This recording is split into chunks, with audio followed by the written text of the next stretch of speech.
Welcome back to another video on cyber threat intelligence. We are talking about it. Last time we discussed about what is cyber threat intelligence. We talked about data, context, and information and threat intelligence. Today we're going to talk about the why part of cyber threat intelligence. Why do we need cyber threat intelligence? It's going to be a very relatively short video. Why CTI? Who is the audience of threat intelligence, and where does it fit in the organizational structure? So straight away, why CTI?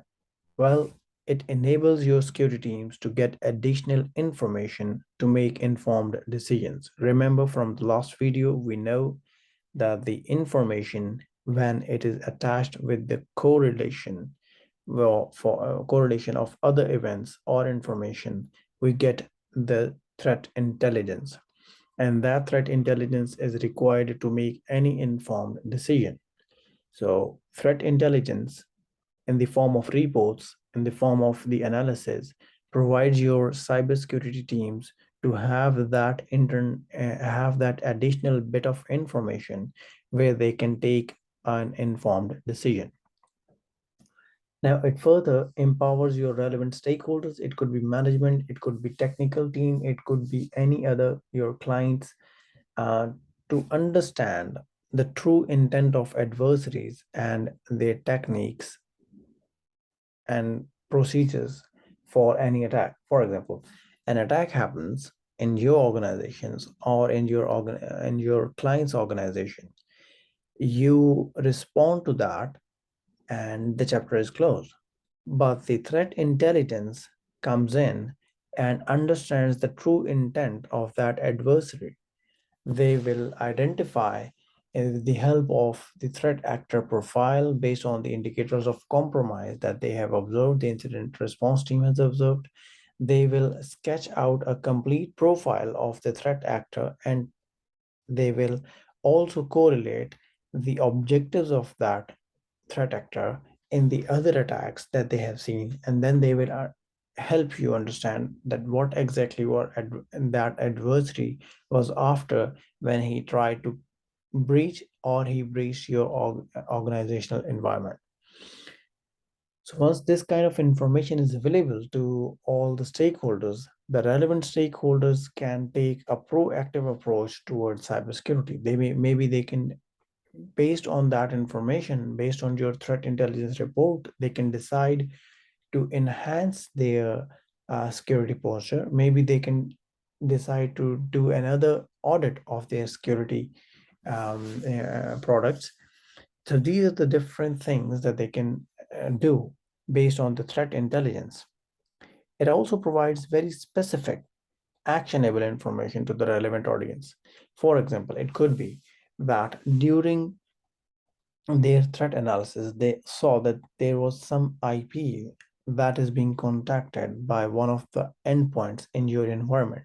They can tell you specifically that this particular IP is dangerous, it is confirmed malicious, and you will need to block it on the parameter.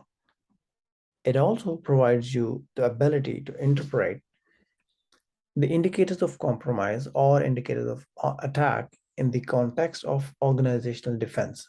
The one example that we talked about in the last video was, if there is an IP address, it is a confirmed malicious IP. But we need to decide, is that malicious IP in any way impacting my organization?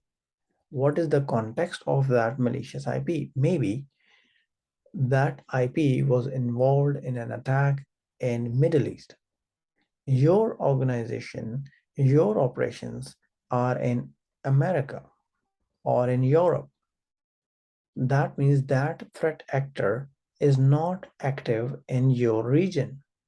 That is not of your concern. That IP is not of your concern, at least immediately. So this kind of context around your organizational defense can be provided by threat intelligence team. Now further, the threat intelligence team can understand the intelligence reports, and they can create such reports around the incidents or around the advisories for your organization as well, where Based on those reports, you can keep yourself well informed and to take such decisions to increase the cybersecurity posture. So who is the audience? Let's talk about quickly about the audience, that how do they use threat intelligence? If it is an IT analyst, he can use the threat intelligence to prevent the he can use the threat intelligence in the preventive defenses. For example, he can block the IP on the firewall. He can further block the hashes in the EDR, maybe. The SOC analyst, they can use those the indicators of compromise or the context around that or the behavioral patterns that the CTI has observed in their analysis to enhance the detection capabilities of the organization by developing use cases in their SIM solution, for example. The IR team can take enhanced and well-informed decisions when they are doing the IR. Maybe they observed something based on the threat intelligence reports that they got from their CTI team. They can use those reports during their IR and further extract the endpoints or the compromised machines. Threat intel analyst, they themselves can use threat intelligence reports from other vendors, for example, to rapidly extract more details about a specific threat actor, specific threat, and the risk analyst, they can definitely accurately and timely get the information about the vulnerabilities that are being exploited by a certain threat or threat actor in any specific region. Based on those, the risk analyst can redefine their risk posture or the risk priorities. And definitely the executive management, understanding the risks an organization faces and correlating it with the threat intelligence reports that the executive management is getting, they can make well-informed decisions on defining the way forward for their organization. So where does the CTI fits in? Is it a part of Security Operations Center? Or is it a separate entity? Do we need to outsource it? Or it could be a single full-time employee working on the threat intelligence reports? Well, it totally depends on the context in which you are, the size of your company, the size of your organization and the team. What are your needs around the cyber threat intelligence? And then what is your budget? And what kind of SLAs or OLAs you have defined?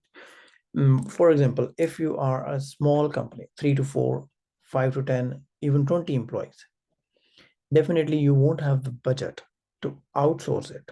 You won't have the budget to have create a whole new department. You start by having a single full-time employee who is working on the threat intelligence reports, who is working with your risk team, who's understanding your environment, and he's defining the context around it, and then he's providing you the services for the threat intelligence. If you are an MSSP, you definitely have multiple clients. You have more needs around not yourself, but towards your clients as well. So you need mature tools, you need mature processes. How do you define processes? How do you inform your clients about the threat? How do you inform your all the clients based on different threat priorities? So these are the things that you have to consider when you're thinking about cyber threat intelligence, that how that role you will fit in your organizational structure. Thank you so much for watching another video. Don't forget to subscribe our channel. Thank you so much.